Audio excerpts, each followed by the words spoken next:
पिछले पार्ट में हमने देखा कि जब उन सबको पता लगता है कि कज़ामा के अंदर एक आत्मा चली गई है तो उसकी हेल्प करने के लिए वो इस केस की छानबीन करने के लिए सोचते हैं और वो इसके लिए सबसे पहले वहाँ जाते हैं जहाँ से ये सब स्टार्ट हुआ होता है।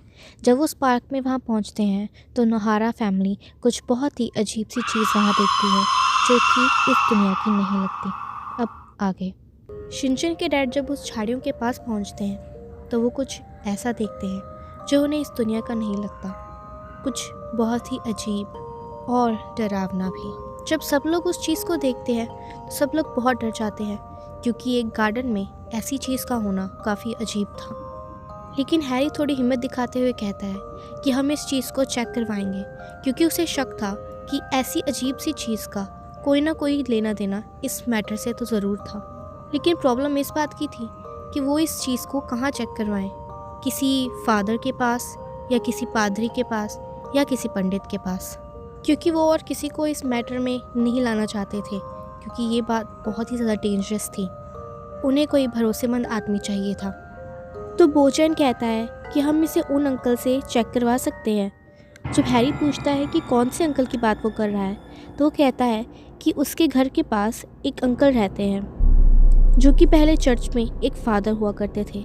वो काफ़ी सालों से अपने घर में बंद रहते हैं, किसी से बात नहीं करते, तो हम उनसे पूछ सकते हैं और अगर वो हमारी हेल्प करने के लिए मान जाते हैं तो ये बहुत अच्छा होगा क्योंकि वो बाहरी लोगों से ज़्यादा बात भी नहीं करते हैं, तो ये मैटर बाहर तक पहुँचेगा भी नहीं। सब लोग इस बात के लिए मान जाते हैं और इस चीज़ को किसी कपड़े से ढककर उस फादर के पास ले जाने के लिए तैयार हो जाते हैं। वो लोग उसके घर के बाद पहुँचते हैं और दरवाजे को खटखटाते हैं लेकिन कोई जवाब नहीं देता। वो एक बार फिर से खटखटाते हैं तो कोई दरवाज़ा खोलता है। ये वही अंकल थे। उन्हें देखकर मित्सी उन्हें हेलो कहती है और उनसे कहती है कि उन्हें किसी पैरानॉर्मल केस के लिए उनकी हेल्प की ज़रूरत है।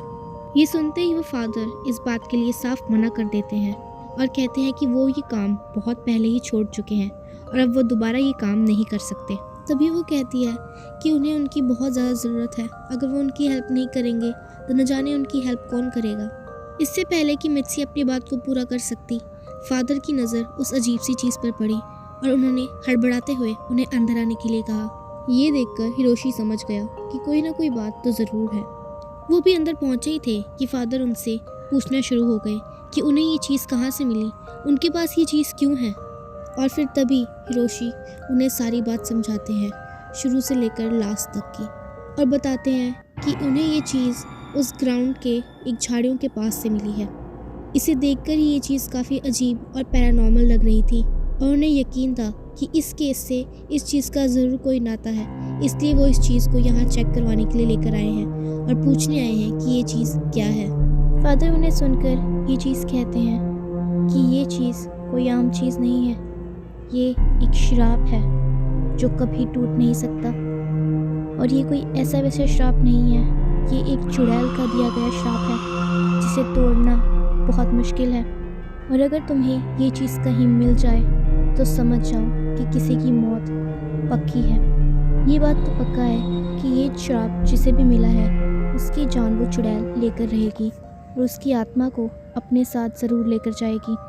तुम और मैं उस आदमी की कोई मदद नहीं कर सकते, चाहे तुम कोई भी पूजा पाठ कर लो, तुम उसे नहीं रोक पाओगे। बेहतर यही रहेगा कि तुम उसे उसके हाल पर छोड़ दो और अपनी लाइफ को बेहतर जियो। अगर तुमने उस आदमी की मदद करने की कोशिश की तो मुझे ये तुम्हें दोबारा कहने की ज़रूरत नहीं है कि तुम्हारी जान भी ज़रूर जाएगी।